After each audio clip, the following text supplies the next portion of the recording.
Hello guys, welcome back to channel TFI ముచ్చట్లు.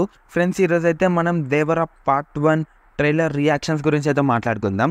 ముందుగా వీడియోలోకి వెళ్ళే ముందు please like, share and subscribe to our YouTube channel. Friends, ఎంతమంది ఎన్టీఆర్ ఫ్యాన్స్ ఉన్నారో ఫస్ట్ లైక్ అండ్ సబ్స్క్రైబ్ చేసే ఈ వీడియో అయితే చూడండి. దేవర కమింగ్ విత్ 2 రోల్స్ అని చెప్పుకోవచ్చు. ట్రైలర్లో అయితే రిలీజ్ చేసేసారు 2 రోల్స్ అని, అండ్ చాలా బాగుంది ట్రైలర్ అయితే. బట్ ఒకటే చిన్న డౌట్ వచ్చేసరికి అయితే స్టోరీ వచ్చేసరికి అయితే రెగ్యులర్ టెంప్లెట్ లాగా అనిపిస్తుంది. బట్ వాళ్ళని తీసే విధానం వచ్చేసరికి అయితే కొంచెం డిఫరెంట్గా ఉంది.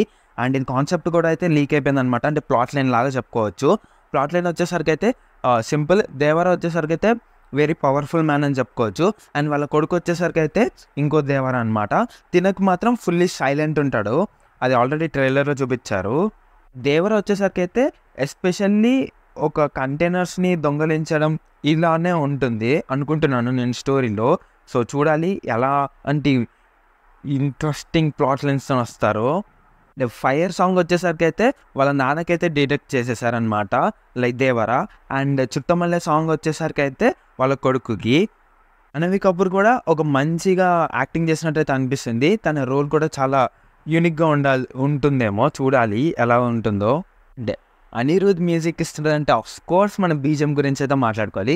బీజిఎం వచ్చేసరికి అయితే బాగుంది అని చెప్పుకోవచ్చు. ఎందుకంటే ఎస్పెషల్లీ ఆ దేవర ఇంట్రడక్షన్ దగ్గర ఒక వెరైటీగా బీజిఎం పడుతుంది. అదైతే చాలా అంటే చాలా బాగుంది.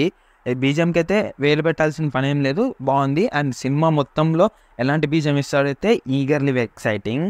ఒకటే చిన్న కన్సర్న్ అనిపిస్తుంది, అది ఏంటిదంటే స్టోరీ రెగ్యులర్ టెంప్లెట్ లాగా ఉన్నా కానివ్వండి, వాళ్ళు తీసే విధానం కొంచెం మార్చి తీసినా కానీ మంచి కమర్షియల్ హిట్ అయితే అవుతుందని అయితే నేను అనుకుంటున్నాను. సో ఎంతమంది వెయిట్ చేస్తున్నారు సెప్టెంబర్ 27th అయితే కామెంట్ చేసేయండి. So please like, share and subscribe to our YouTube channel. Thanks for watching.